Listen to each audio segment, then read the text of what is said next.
투박하지만 정직하다. 비평을 비평하는 남자 서영석. 그가 바라본 세상. 사설과 칼럼을 통해 오늘을 짚어본다. 서영석의 라디오 비평.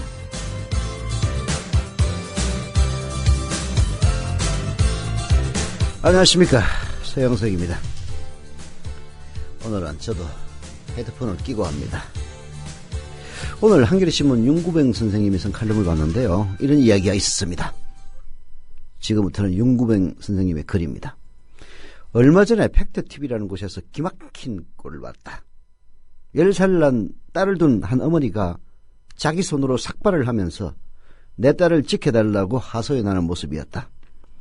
망치 부인으로 알려진 이 어머니의 말에 따르면 지난 대선 때 당신 딸을 납치하고 성폭행한 뒤에 토막쳐 죽이겠다. 무시무시한 이런 협박, 이런 식으로 SNS에 얼음장을 넣은 이른바 좌익 효수가 국정원 직원들임이 드러났는데도 제대로 된 사법 처리가 안 이루어지고 그 사람들이 대낮에 활보하고 있어서 지금도 온 가족이 문을 세 겹으로 걸어 잠그고 밤낮으로 두려움에 떨고 있다고 한다. 이것이 현 정부가 다스리는 대한민국의 실태다라고 쓴 글이었습니다. 좌익 교수, 국정원 직원, 박근혜에 반대하는 말을 하고 있는 한 어머니 망치 부인에게 당신 딸을 납치하고 성폭행한 뒤에 토막쳐 죽이겠다고 협박을 했던 인물들, 국정원 직원들입니다. 왜 사법 처리가 안 되고 있겠습니까? 바로 현 정부의 수장인 대통령 박근혜 씨를 당선시킨 그 공로가 있어서 국정원의 그런 협박, 이건 그야말로 살해 위협입니다. 이런 협박에 사법 처리가 이루어지지 않고 있는 겁니다. 이게 박근혜의 대한민국 그 현실인 겁니다. 안현수가 러시아 기여한 거 가지고 빙상비리 얘기할 때가 아니에요. 그리고 한참 올림픽 하고 있는 이 마당에 대통령이 나서가지고 그따위 식으로 얘기를 하면은 선수들이 어떻겠습니까? 그렇지 않아도 스포츠 경기는 그야말로 멘탈의 경기입니다. 능력도 능력이지만은 당장 그 초긴장의 상태에서 치르는 그 경기에 얼마나 강한 멘탈을 갖고 있는 자가 승부를 가르는 그런 현장에서 대통령이라는 사람이 안현수의 러시아 기여 나중에 얘기해도 아무 문제 없습니다. 빙상연맹의 그런 비리가 어제 오늘의 일입니까? 이런 한심한 대통령을 모시고 있다는 것 자체가 정말 한심해지는 하루입니다. 라디오 비평 시작합니다. 함께하고 계신 방송은 정치평론가 서영석 미디어 협동조합 이사가 진행하는 라디오 비평입니다. 지상철 조합원 신청 광고입니다. 강화대교 앞에서 개념 부부가 만드는 개념 곰탕, 연지연 곰탕. 연지연이란 가마솥의 장작불로 온종일 구워내는 곰탕을 서로 나누어 이어지는 인연이란 뜻입니다. 연지연 곰탕이 민주주의를 열망하는 조합원 여러분과 국민의 건강을 책임지겠습니다. 곰탕 포장 판매는 한 팩 800g에 7,000원이며 7팩 이상은 무료 배송으로 드립니다. 연지연 곰탕은 강화대교 입구에 위치해 있습니다. 단체 주문 예약 및 포장 주문 전화번호는 010-7252-1114, 010-7252-1114, 031-989-9968. 조합원 단체 예약은 10% 할인해드립니다.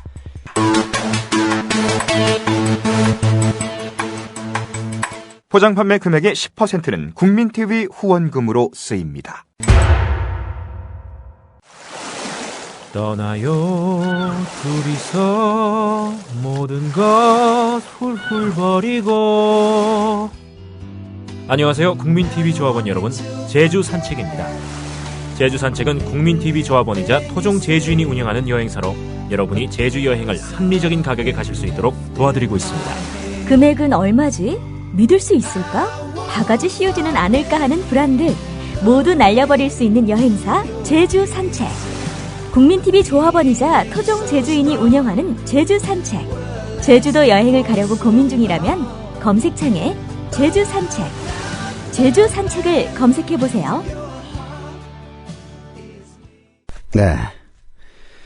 이명박 씨는 집 근처에 전봇대 뽑으라고 해서 사람 복장을 터지게 만들더니 우리 대통령 박근혜 씨는 지금 한참 경기 중인 어린 스케이팅 선수들 앞에 두고 안현수 귀하의 빙상연맹 입니다. 만약에 이번 동계올림픽에서 빙상 경기에 성적이 좋지 않다면 그건 100% 대통령인 박근혜 씨 탓입니다. 광고 하나 하겠습니다. 다른 광고가 아니라서 먼저 하는 겁니다. 호주 퍼스에 거주하시는 국민TV 김정남 조합원이 후원하는 영화 또 하나의 약속 단체 무료 관람 이벤트가 있습니다. 2월 20일 다음 주 목요일이죠. 저녁 8시고요. 장소는 홍대 상상마당 시네마라고 합니다. 현재 13분이 참여 가능하십니다. 한 70자리 있었는데요. 다 나가고 이제 13자리 남아 있습니다. 8,000원짜리 티켓 공짜로 드리는 이벤트입니다. 한 분이 신청해도 최대 2매까지 드린답니다. 남은 티켓 13장인데요. 단체 관람 끝나고 나서는 저도 역시 영화 보러 가니까, 그리고 손병희 선생님 가수 참여하는 디프리가 있다고 합니다. 댓글로 신청해 주시고요. 이름, 전화번호 남기시면 좋은데 부담스러우면은 닉네임과 이메일을 남겨주십시오. 그러면 연락이 갈 겁니다. 또 하나의 약속 2월 20일 목요일 저녁 8시 홍대 상상마당 시네마 공개 무료 관람 이벤트 많이 신청해 주시길 바랍니다.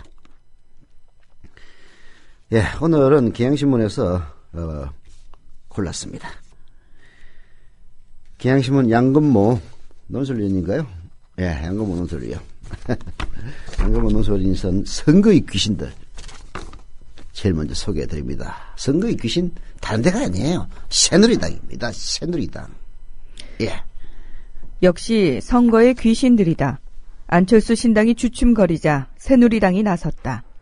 회색지대에서 간보기 정치 낭인 집합소라며 세게 패댄다. 안철수 신당 지지율이 고공행진을 할 때는 연대 불가를 주문하며 의례적 견제만 하던 새누리당이다. 외려 지지율이 휘청거리자 안철수 때리기를 하는 데는 까닭이 있겠다. 모호한 안철수 신당의 야당성과 존재감을 환기시켜주는 게 새누리당의 공격이다. 신당이 쪼그라들면 황금의 삼자 구도가 흐트러진다. 그러니 안철수를 적절히 때려서 키워야 한다는 것이다. 호남에서의 안철수 신당 지지율 하락에 안도의 한숨만을 내쉬는 민주당과 누가 더 고수인가 뻔하다. 안철수 신당의 지지율이 호남에서 떨어지는 것은 이유가 있습니다. 호남 유권자들의 전략적 선택. 이 전략적 선택이 안철수 의원과 안철수 신당에게 바랬던 것은 민주당을 자극하고 그래서 야권의 파일을 더 키워주는 그런 역할이었습니다. 그런데 안철수 의원이 그런 기대에 부응해서 지지율이 높아가니까 야권 연대 없이 제 갈 길 가겠다니까 결국은 새누리당 어부지리 시켜주는 것 아니냐. 그래서 지지율이 폭삭 가라앉은 거죠. 여기에 대해서 안도하는 민주당 하수입니다. 자, 지금까지 아무소리 않고 안철수 신당에 대해서 그저 그렇게 대응했던 새누리당이 안철수 신당을 본격적으로 비판하고 나선 거죠. 왜 그렇겠습니까? 비판하면 커지는 겁니다. 박정희가 김대중 대통령을 결국은 납치하려 했고, 그리고 전두환이 사형선고까지 내렸기 때문에 김대중 대통령이 될 수 있었던 겁니다. 그런 식으로 안철수 신당 때리기를 통해서 안철수 신당을 키우고 적당히 커져야 이의제의가 된다. 그런 의도가 있는 거죠. 박근혜 정부 출범 후 첫 전국 단위의 선거를 앞두고 새누리당의 걸음이 달라졌다. 특유의 선거 본능이 발동되는 것이다. 총동원령을 내려 분리하던 인물 판도를 흔든다. 통일 담론을 선취하더니 사회적 시장 경제와 불평등 해소, 지방정부 혁신 등 지방선거의 전략적 담론을 꺼내들었다. 새누리당은 박원순 시장이 월등한 서울시장 선거 무대에 당대표를 지낸 정몽준 의원 그리고 김항식 전 총리를 올려놓았습니다. 제가 보기에는 둘 다 시원찮은 인물이긴 합니다만은 경쟁은 주목도를 높입니다. 치열한 예선은 본선 경쟁력을 키우는 거죠. 새누리당은 압니다. 최악의 상황에서 치러진 2011년 서울시장 보궐선거에서도 나경원 후보의 득표율 46.6%였습니다. 아슬아슬하게 진 거예요. 서울은 민주당의 안전지대가 아닙니다. 새누리당이 집요하게 서울시장 선거판을 흔들어 놓고 있습니다. 사회적 시장 경제를 펼치겠다. 불평등 해소를 당의 중심 정책 과제로 삼겠다. 경제 민주화 중단 없이 실천할 것이다. 새누리당 황우여 대표가 국회 교섭단체 대표 연설에서 내세운 것이다. 경제 민주화 공약의 퇴행을 돌이켜보면 뻔뻔스러운 표변이다. 선거 때문일 것이다. 선거에서 소위 민생, 먹고 사는 의제를 외면할 수는 없다. 복지 공약 등의 후퇴가 쟁점화되는 것에 방어벽을 치는 것이기도 하다. 그래서 일부 입법화와 정부 정책을 통해 제한적 수준에서나마 결과물을 보여줄 것이다. 6월 지방선거에서 지면 홍문종이, 아프리카 박물관의 그 홍문종이가 얘기했다시피 새누리당 사무총장입니다. 새누리당 박근혜 정부 개털된다. 이게 바로 그들의 인식이에요. 그래서 할 수 있는 사기, 747, 칠 수 있는 사기는 다 칩니다. 예, 또다시 경제민주화 들고 나오는 거죠. 박근혜가 그렇게 패대기를 쳤던 경제민주화. 차마 박근혜 입으로 이야기하기는 그래도 낯짝이 있었던지 이번에는 황우여가 들고 나옵니다. 예, 논리가 그런 거죠. 박근혜 대통령은 안 한다고 하지만 우리가 하도록 만들겠다 그런 얘기 아니겠습니까? 또다시 병신처럼 썩는 국민들 앞에 말입니다. 박 대통령도 다시 복지를 얘기한다. 새 정부는 복지와 일자리, 또 복지와 성장의 선순환을 중요한 국정과제로 삼고 있다. 선택 진료비, 상급 병실료, 간병비 부담을 대폭 줄이는 3대 비급여 개선 방안을 내놓는 자리에서다. 환자 부담이 줄어드는 것은 곧바로 피부에 닿는다. 같은 날 신년 업무 보고에서 고용노동부는 특수고용직 노동자의 실업급여 정책을 내놓았다. 박 대통령의 대선 공약이다. 대상인 특수고용직 노동자는 근 60만 명에 달한다. 선거 공약적으로 보면 겨냥한 표가 흐르는 소리가 들린다. 정부가 선거를 앞두고 선심성 정책을 통해서 표를 얻었던 것은 박근혜의 전유물이 아니라 실은 박정희의 전유물이었습니다. 그 딸이 이제 30년의 세월 격차를 두고 또다시 선심 공약, 아니 이젠 대통령이 됐으니까 선심 정책을 펼치고 있는 겁니다. 3대 피급여 개선 방안, 선택진료비, 상급병실료, 간병비 부담을 대폭 줄이는 3대 비급여 개선 방안, 박근혜의 공약이었습니다. 이 공약 뒤집었습니다. 이유가 뭐였습니까? 이거 그냥 해주면은 그야말로 건강보험료를 대폭 올리지 않고는 불가능하기 때문이었습니다. 사실 이 공약을 지키려면 부자들에게 증세를 해서 결국은 건강보험 쪽으로 보조금을 지급하지 않는 한 이 공약 지키기 어려운 겁니다. 박근혜 정부가 건강보험료를 올리면 국민들한테 욕먹을 것 같으니까 올리지는 못하고, 그래서 이거 못한다 이렇게 공약을 뒤집었던 것인데요. 선거 앞두고 또 하겠답니다.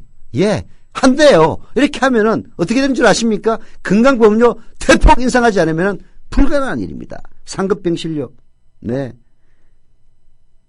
간병비, 선택진료비, 이거 사실은 건강보험이 적용되지 않기 때문에 상당히 중병을 앓고 있는 환자 가족들이 가장 어려워하는 대목이고, 실제 이 부분에 대해서 의료보험을 적용해야 되느냐 말아야 되느냐 논란이 가장 큰 것이죠. 자, 이런 식으로 선심성 정책으로 역시 표를 긁어모으는 우리 박근혜 씨. 괜히 선거의 여왕이 아니다. 지방선거 패배가 조기 레임덕을 초래한다는 걸 모를 리 없는 박 대통령이 선거에 초연할 수 없다. 초연하지 않는다. 직접 지원과 유세는 불가능하지만 새누리당에 종박의 수레바퀴가 있다. 더욱이 대통령은 선거에 직접적 영향을 미칠 수 있는 정책적 수단과 공안의 힘을 갖고 있다. 또 하나의 힘, 공안의 힘입니다.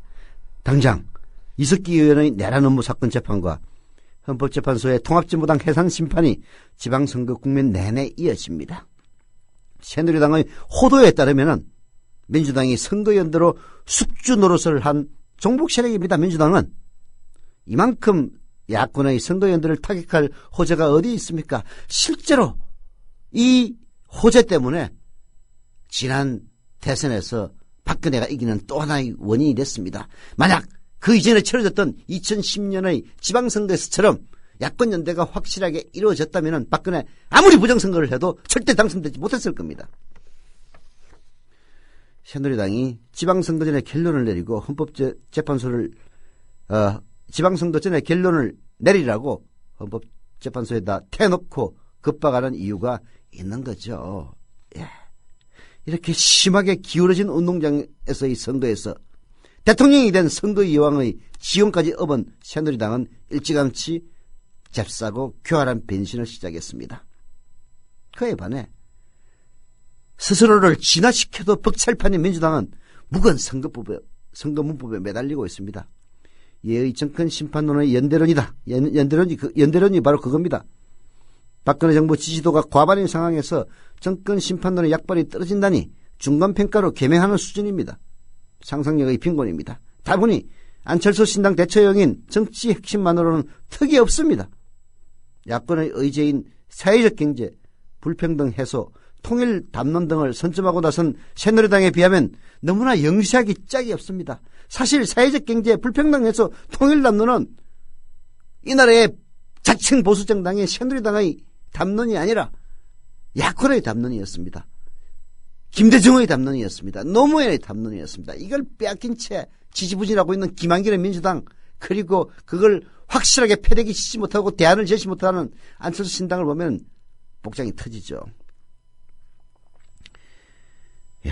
또다시 경제민주화는 박근혜 후보에게, 정치개혁은 안철수 후보에게 빼앗긴 채 갈팡질팡하다 패배한 지난 대선의 예고편을 보는 격입니다. 능력이 떨어지면 절박함과 치열함이라도 있어야 할 터인데 제1야당의 기득권 지키기에만 골몰합니다. 안철수 신당은 갈수록 민주당 밥그릇 쪼개기에 집중하고 있습니다. 새누리당은 날고 있는 판국인데 야권은 민주당과 안철수 신당으로 나뉘어 기고 있는 판입니다. 무능한 민주당, 미숙한 안철수 신당, 선거의 귀신인 새누리당, 그리고 선거의 여왕인 박근혜에게 이보다 더 좋을 수 없는 환경입니다. 예. 야권의 맹성을 촉구하는 바입니다. 더불어 행복한 세상, 너와 나의 꿈이 눈앞에 국민TV. 네, 다음 주 목요일 홍대 상상마당 시네마에서 열리는 또 하나의 약속 무료 단체 관람 이벤트 계속되고 있습니다. 두 분 신청하셨기 때문에 13장의 티켓 중에서 11장이 남았습니다. 예. 계속 신청해 주시기를 부탁을 드리고요. 열을 받으면은 뭘 해야 됩니까? 뭔가를 해야 되지 않습니까? 김대중 대통령이 말씀하셨다시피 벽에다 대고 욕이라도 해야 됩니다. 지금 저희 내부 데이터베이스를 들여다보니까 총 회원수는 35,354명인데 지금 조합원 숫자는 21,600명 정도밖에 되지 않습니다. 무려 회원으로 신청하신 분들 중에서 14,000명 이상이 출자금을 내지 않으셨다는 그런 이야기인데요. 출자금을 내셔서 저희들에게 힘을 보태주시기를 부탁을 드립니다. 4월 1일부터 시작되는 노정면의 뉴스K. 라디오는 좀 뭐라고 그럴까, 사람에 따라서 이렇게 좀 뭐라고 편향적이라고 해야 되나, 편을 가르는, 사실 그 자체가 언론의 본령으로서 나쁘지는 않습니다. 스트레이트 뉴스를 전하는 곳에서는 편향성이 있어서는 안 되지만은 의견을 전하는 것에서는 편향성 얼마든지 용인이 됩니다.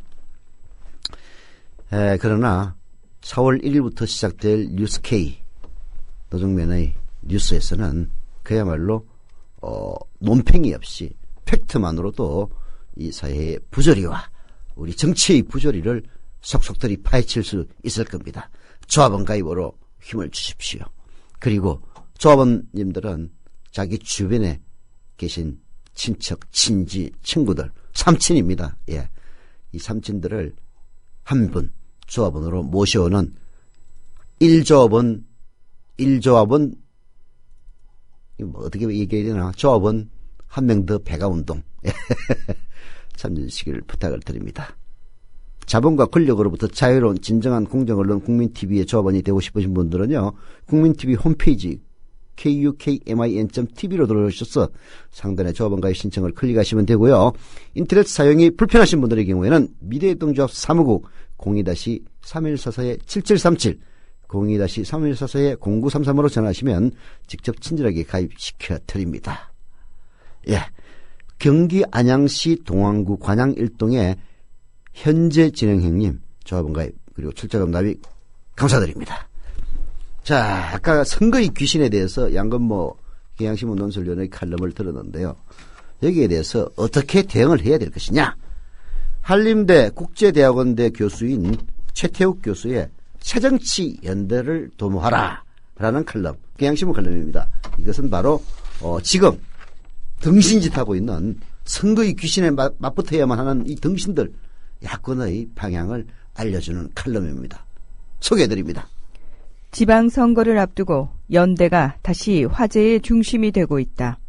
안철수 의원은 연대 얘기만 하면 고대분들이 섭섭해하세요 라는 썰렁한 개그를 던지며 논의를 피해가려 하지만 나를 비롯한 수많은 고대 출신들이 섭섭해하는 건 오히려 연대의 중요성을 아직 파악하지 못한 듯한 안 의원의 현실 인식이다.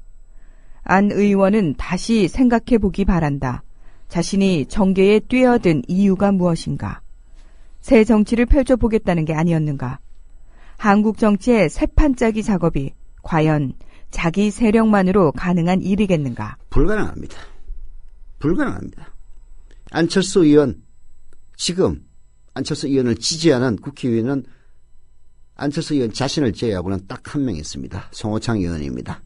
송호창 의원은 사실 민주당 간판으로 민주당 공천을 받아서 당선된 분이죠. 예, 이 두 명이 할 수 있는 일이 무엇이 있겠습니까? 없습니다. 실제 어찌어찌해서 안철수 신당의 많은 분들이 지방자치단체장으로 진출한다 해도 마찬가지입니다. 실제 대한민국을 살찌우고 대한민국의 미래를 좀 더 바꿀 수 있는 정책은 국회에서 이루어집니다. 예, 국회의원의 숫자 없이 불가능한 거예요. 안철수 의원이 어떤 좋은 뜻을 갖고 있다 손 치더라도 민주당이나 심지어는 새누리당과 연대하지 않으면은 그 어떤 정책도 펼칠 수가 없는 겁니다. 이게 사실 주어진 생리적 조건으로서 안철수 신당이 결코 부인해서는 안 될 조건인 겁니다.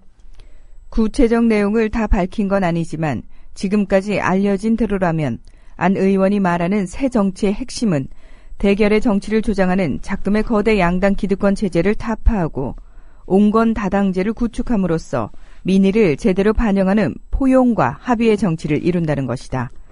그런데 다당제의 확립을 가능케 할 거의 유일한 방안은 독일식 비례대표제 도입 등과 같은 비례대표제의 획기적 강화다.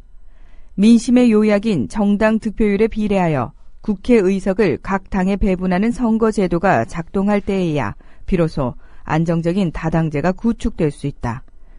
연대는 바로 그 비례대표제의 개혁을 위해 반드시 필요한 일이다. 독일식 비례대표제. 이것은 거의 모든 의원들을 비례대표로 뽑는 겁니다. 즉 국회의원에 출마할 사람들의 숫자를 순서대로 쫙 매겨놓고 그리고 그 나라 전체를 하나의 선거구로 선거운동에 뛰어듭니다. 그래서 이러한 인물들을 내놓은 그 정당에 투표를 하고 그 정당이 받은 투표수에 따라서 의원들을 배분하고 그리고 그 순번에 따라서 국회의원이 되는 방식입니다. 물론 지역대표성을 보완하기 위해서 여러 가지 보완적 장치가 있긴 합니다만은 큰 얼개는 바로 그런 겁니다. 그렇게 되면은 지금 대한민국의 소선거구제가 갖고 있는 성자 독식을 방지할 수가 있죠. 자, 보십시오. 한 지역구에서 민주당이 40%, 새누리당이 20%를 얻어서 민주당이 당선됐다고 해보십시오. 그러면은 뭐 전체 투표율을 100%라고 설사 친다고 하더라도 실제 그 대표성은 40%밖에 되지 않은 겁니다. 예. 새누리당까지 합쳐본들 60%밖에 되지 않아요. 나머지 40%는 어디가 있습니까? 아무데도 자기 자신의 의견을 펼칠 수가 없는 겁니다. 그러나 독일식 비례대표제가 만약에 대한민국에 도입이 된다면 이런 작은 소수 의견들이 얼마든지 자기 목소리를 낼 수 있는 통로가 마련되는 것이죠. 그래서 중선거구제, 이건 대선거구제인데요. 대선거구제로 가기 위한 중선거구제로의 계획이라도 반드시 있어야만 합니다. 자, 그런 계획 없이 어떻게 안철수 신당이 뭔가 계획의 뜻을 이룰 수가 있겠습니까? 그게 가기 위해서는 야권연대 혹은 여권연대라도 해야만 할 판입니다. 예. 물론 20세기 초에 벨기에, 핀란드, 스웨덴 등에서와 같이 노동계급의 정치적 응집과 폭발이 나라 전체를 뒤흔들 때 비례성을 보장하는 새 선거제도가 급진적으로 도입될 수도 있다. 그러나 21세기 초의 한국은 전혀 그럴 만한 환경에 있지 아니하다. 노조 조직률은 10%에도 못 미치고 그나마 노조 구성원들의 대다수인 대기업 정규직 노동자들은 대개 노동계급이 아닌 중산층으로서의 자기 정체성을 지니고 있다. 더구나 안철수 신당, 아니 새정치신당은 노동을 기반으로 삼을 좌파 정당도 아니다. 그 당은 합리적 보수와 성찰적 진보의 통합으로 꾸려질 결국 세간의 평가대로 중도 보수로 위치 지어질 정당이다. 그렇다면 새정치신당은 20세기 초에 덴마크나 네덜란드 혹은 전후의 독일에서 어떻게 비례대표제가 도입됐는지를 눈여겨봐야 한다. 그들 나라에선 중도 정당이 좌파 정당과의 연대를 도모함으로써 선거제도의 개혁을 이루어낼 수 있었다. 덴마크에선 중도 우파인 자유당과 3인당, 네덜란드에선 기독교 계열 중도 정당들과 사회주의 세력들, 그리고 전후 독일에선 중도 보수인 기민당과 3인당 간의 중도 좌파 연대가 성사돼 비례대표제가 도입될 수 있었던 것이다. 새정치신당이 비례대표제의 강화를 통해 새 정치체제를 만들어 가겠다면 네덜란드와 독일 등의 예를 따라 중도 진보 및 진보 정당들과의 연대에 역량을 집중해야 한다. 새정치를 염원하는 모든 세력들이 한데 모여 구동존이의 자세로 협력해야 헌정치, 수구 세력의 높은 벽을 어렵게나마 넘을 수 있기 때문이다. 연대론을 패배주의적 시각이라고 폄하해선 안 된다. 연대는 새정치 구현을 위한 적극적이며 건설적인 그리고 시의적절한 정치 행위다. 정치는 모름지기 연합과 연대의 예술이다. 유럽의 선진 합의제 민주주의 국가들이 하나같이 연대와 연합의 정치를 제도와 상태로까지 올려놓은 이유가 무엇이겠는가? 연대와 연합은 그야말로 민주주의에 딱 걸맞는 합의주의적인 그런 정치 행위입니다. 연대와 연합을 야합이라고 비판하는 새누리당은 자기 자신의 기득권을 빼앗기지 않기 위해서 내놓는 억지에 불과하고요. 그러한 억지를 마치 그럴듯한 이야기인 것처럼 포장해 놓는 것이 조정동 수구 언론인 겁니다. 거기에 안철수 신당이 넘어가서 거기에 안철수 의원이 넘어간다면은 그야말로 안철수 의원에 쏟아졌던 기대는 순식간에 사라질 게 너무나 뻔할 뻔짜입니다.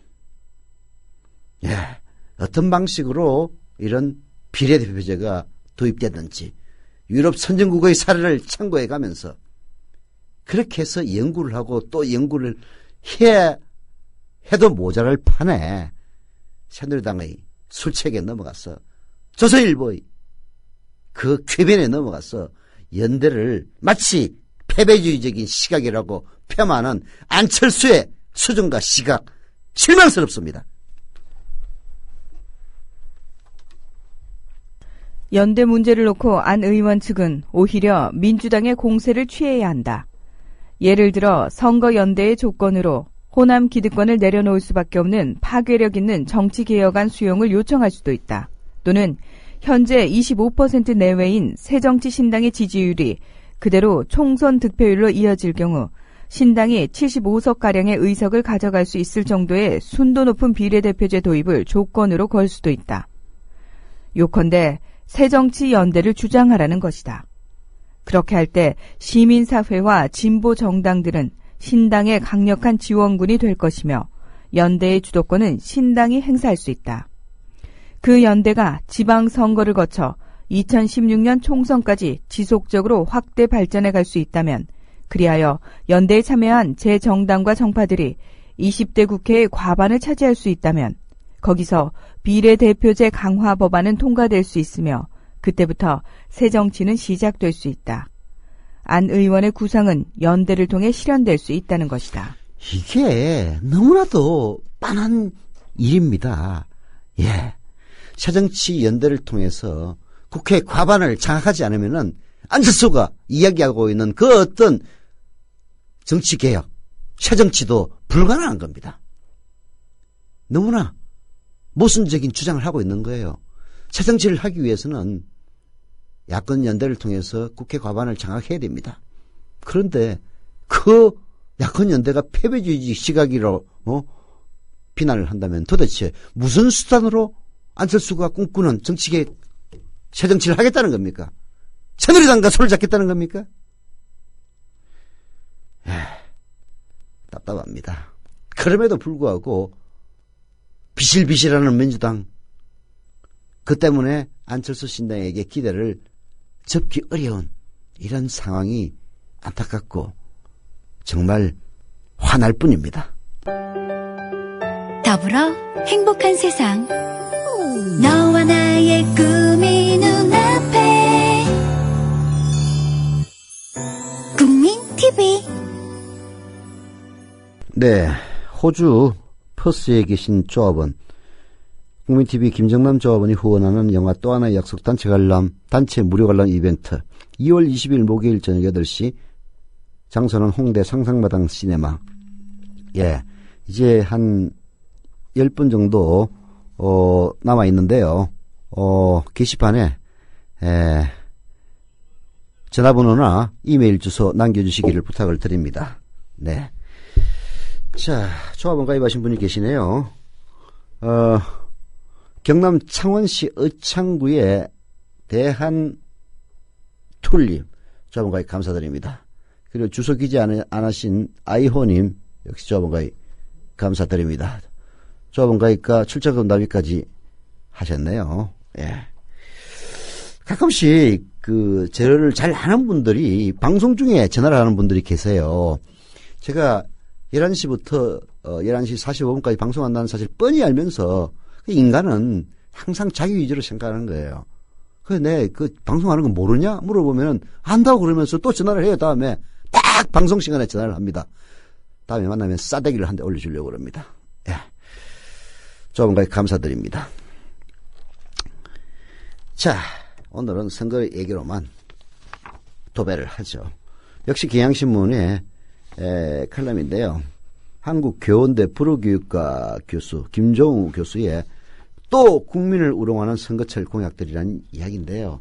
진짜 그렇습니다. 아까 선거의 여왕 우리의 대통령 박근혜 씨가 아버지의 유업을 이어받아서 선심 정책으로 또다시 새누리당에 힘을 실어주는 그런 모습들 양금호 논술위원회 지적을 통해서 봤는데요. 거기에 국민들 넘어간다면 1960년대 70년대 그때 민도 낮았던 국민들하고 다를 게 하나도 없는 겁니다. 그 거짓말을 했던 그 말의 똥냄새가 식지도 않았어요. 예. 또 국민을 우롱하는 선거철 공약들 한번 들어봅시다. 바야흐로 선거의 철이 시작되려나 보다. 귀에 익숙한 해묵은 약속들이 다시 난무하기 시작하니 말이다. 며칠 전 민주당 대표는 선거 때마다 단골 메뉴인 국회의원 특권 내려놓기를 말하기 시작했다. 이에 뒤질세라 새누리당 대표 역시 최근 들어 선거 공약집의 단골 메뉴로 자리 잡은 경제민주화 지속 추진을 다시 들고 나왔다. 예나 지금이나 정치인들의 눈에는 국민들이 모두 눈뜬 장님이거나 기억상실증 환자로밖에 보이지 않는 모양이다. 민주당 대표가 말하는 국회의원 특권 내려놓기에는 부정청탁 금지, 국회의원 국민소환제, 국회의원 윤리감독위원회 신설 등 지극히 당연한 것들이 포함되어 있다. 우리가 여당과 야당으로부터 한꺼번에 국회의원 특권 내려놓기라는 약속을 받아든 것이 불과 2년도 채 되지 않았다는 사실을 저 사람들은 벌써 잊었나 보다. 왼손이 하는 일을 오른손이 모르게 하라고 했던가. 이 말은 지금의 정치인들에게 딱 맞는 얘기일 것이다. 그들은 지금 왼손으로는 이미 한 약속을 취소하고 있으면서 오른손으로는 같은 약속을 다시 호언하고 있다. 민주당 대표의 이야기는 그래도 애교입니다. 왜? 야당이라는 것은 그야말로 책임이 없는 정당이기 때문입니다. 왼손으로는 이미 한 약속을 취소하고 있으면서 오른손으로 같은 약속을 다시 호언하고 있는 가장 대표적인 정당은 바로 박근혜 대통령과 새누리당이죠. 여당 대표가 말하는 경제민주화 지속 추진이라는 약속을 다시 듣고 있노라면 그 후한무치한 태도에 얼굴마저 화끈거립니다. 경제민주화란 말이 2011년 말 새누리당의 전신인 한나라당의 비상대책위원회가 가장 중요한 국민 기반술로 들고 나왔던 겁니다. 김종인이가 거기 들어가가지고 그야말로 그 국민 기만에 한몫했습니다. 지금 어디 있는지 모르겠어요. 김종인이. 이 기만술은 2012년 봄 총선에서 보기 좋게 먹혀들었습니다. 그러자 그 입안자들은 한 걸음 더 나아가 실천 의지와 역량이 의심스러운 갖가지 복지 관련 공약으로 경제민주화를 치장하기에 이르렀습니다. 이러한 술책은 그해 가을 대통령 선거에서 다시 한번 멋지게 먹혀들었습니다. 국민들 2번 쏘은 거죠. 그런데 그 사기 공약으로 당선된, 사기 공약 플러스 부정선거로 당선된 대통령인 박근혜 씨 지난 한 해 동안 한 짓이 뭡니까? 지난 한 해 동안 우리는 경제민주화와 복지 관련 공약들이 그 약속의 장본인들에 의해서 정면으로 거부되는 것을 속수무책으로 지켜봐야만 했습니다. 그런 그들이 이제 다시 선거를 앞두고 만신창이가 된 경제민주화를 다시 외치고 있으니 정말 가관이 아니라 그야말로 앞에 있으면 귓사대기를 갖다 올려주고 싶은 그런 심정일 뿐입니다. 얼마 전 대통령은 국가기관, 공무원의 선거 중립 훼손 엄단 의지를 밝혔다고 한다. 그 역시 왼손이 하는 일을 오른손이 모르게 하라는 원칙을 충실히 따르고 있다. 우리는 지금 지난 대선 때 국가기관의 광범위한 선거 개입 의혹을 담당했던 검찰 수사팀이 어떻게 망가지고 있는지 똑똑히 보고 있다. 왼손으로는 많은 국민들이 의심하고 있는 국가기관, 공무원 선거 중립 훼손 의혹을 덮으려 하면서 오른손으로는 같은 행위를 엄단하겠다고 호령하고 있으니 당혹스러울 뿐이다. 새누리당 관계자는 민주당 대표의 약속에 대해 선거를 앞두고 급조한 것이라고 꼬집고 있지만 이 말은 정작 자기 당의 수뇌부를 겨냥해야 한다. 정말 복장이 터지는 이야기입니다. 우리 지금 지난 대선 때 국가기관의 광범위한 선거 개입 의혹이라고 얘기를 하고 있습니다만 명백한 부정선거입니다. 그 부정선거 수사를 담당했던 검찰 수사팀, 검찰총장부터 수사팀장, 심지어는 일산 수사검사에 이르기까지 어떤 대접을 받고 있는지 두 눈으로 똑똑히 보고 있습니다. 왼손으로는 많은 국민들이 의심하고 있는 국가기관, 공무원 선거 중립 훼손 의혹을 덮으려 하면서 오른손으로는 같은 행위를 엄단하겠다고 합니다. 박근혜 대통령의 그 후한무치함, 얼굴을, 입술을 썰어도 서금 반은, 내금 반은 나올 듯한 그 후한무치함을 보면 손이 뜰 뿐입니다. 선거에 나서는 사람들이 부도덕하게도 한치의 부끄럼 없이 유권자들을 우롱하는 약속을 마구잡이로 해대는 이유는 너무나 단순하다. 그러한 거짓이 먹혀들기 때문이다. 일단 선거가 끝나고 나면 서명의 잉크도 마르기 전에 눈앞에서 약속이 파기되는데도 유권자들은 무감각하다. 한 번 한 약속은 하늘이 두 쪽 나도 지킨다는 말을 믿었던 유권자들에게 돌아온 것이라곤 호구 고객님에게 보내는 조롱과 갈갈이 찢어진 하늘뿐이었다. 선거에서 했던 약속을 분명하게 기억하고 그에 대한 엄중한 책임을 물어 심판해야 한다. 그래서 우리의 하늘이 갈갈이 찢어지지 않게 해야 한다. 그렇습니다. 우리가 해야 될 일은 약속을 지키지 않는 정치인에 대해서 표로 심판하는 것 이상도 이하도 아닙니다. 라디오 비평 마치겠습니다.